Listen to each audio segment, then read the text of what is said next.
luma lang ang style niya, pero maganda sa loob.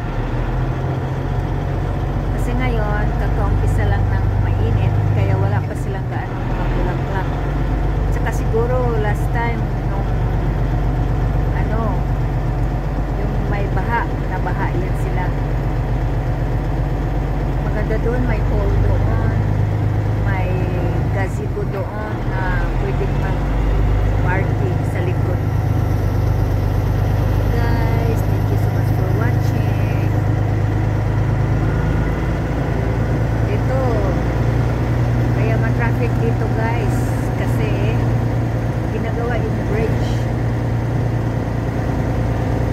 Ito yung bridge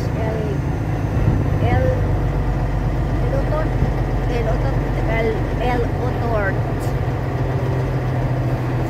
What is the English for that? El-Otort. Yan ginagawa.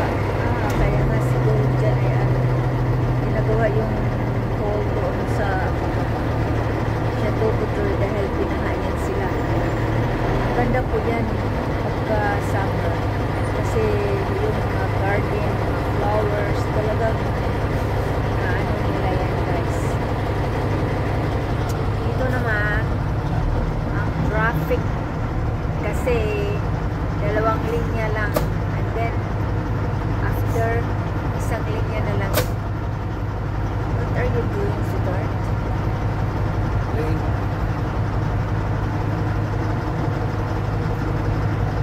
It's not so bad kasi maaga pa. Launa pa lang. Kung rush hours, naku po, super traffic. At saka guys, ganito na papunta ng spring pa lang, ganyan ang itsura ng mga kahoy, kalansay, pero buhayan sila guys, nag-hibernate lang sila, natutulog during winter. Ayan, nawawala yung mga dami. Soon, green na yan sila. Yan, meron ng duck road. Yan na yung El-Otort bridge. Ang tawag doon? Pom El-Otort.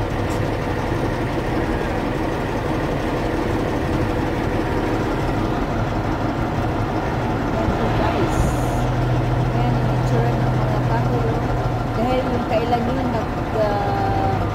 snowstorm, ang lakas ng snow, so umakahaw na nabibigatan ng mga ice, ayan nababali yung mga sinaw, kaya ganyan yung itsura guys, nawawa yung mga dahon kapag snowstorm kasi yung ice na frozen tapos ayun nababali na yung sinaw. Ayan yung ilog.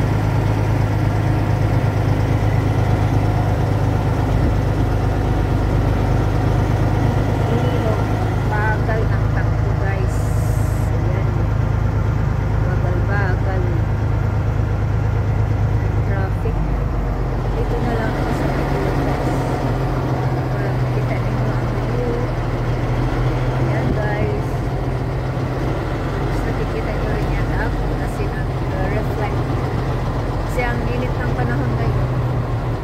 How many degrees today?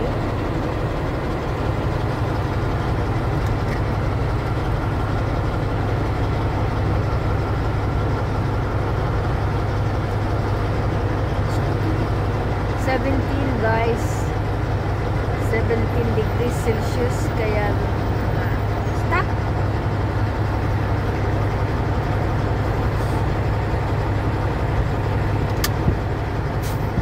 Okay, kasi yung asawa ko hindi tinitingnan yung nasa unahan, bagal-bagal ng mga takbo ng mga sasakyan. Ang daming mga tankers, ang daming mga essentials, kaya ang daming mga truck dito guys, like in the Philippines. Ito, ang tulay na to kapag matapos ay gaya dyan siyang plain.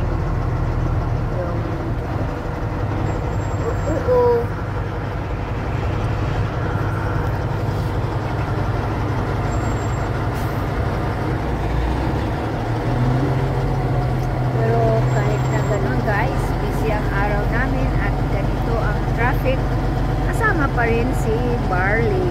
GC Organic Barley from New Zealand, guys. Barley. Ayan. Ayan siya. Barley. Organic barley from New Zealand.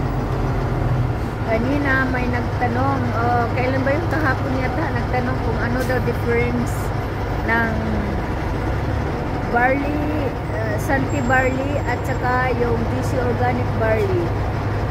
Kasi both are from New Zealand. Yun ang hindi ko alam. Kailangan alamin ko yun. Magtanong ko ako sa iba pang nakakalam. I'm sure they know something about it. Kasi noon, inalok ako ng Santi barley. Bumili din ako. Pero hindi masarap. Hindi kagaya nitong GC Organic barley na ang sarap, guys.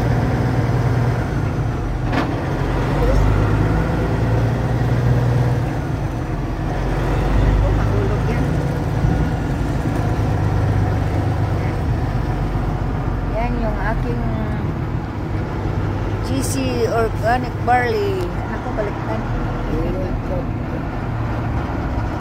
Pardon?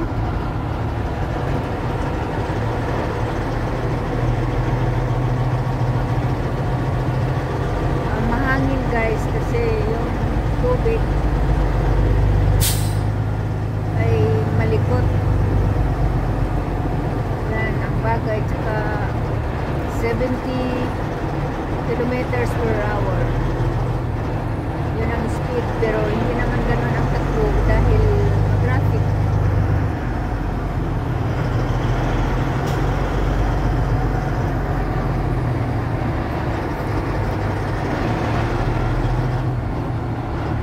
GC Organic barley from New Zealand, guys.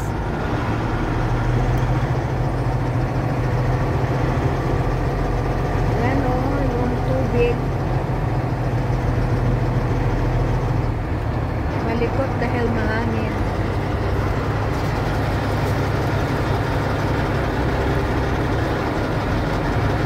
Gumising na.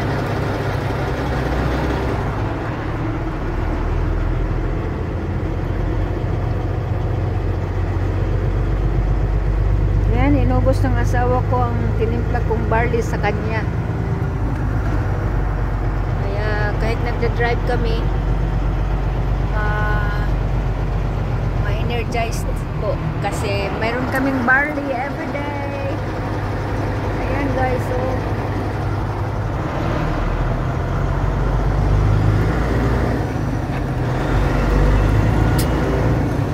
yan ang bridge dito sa Godroy Bridge.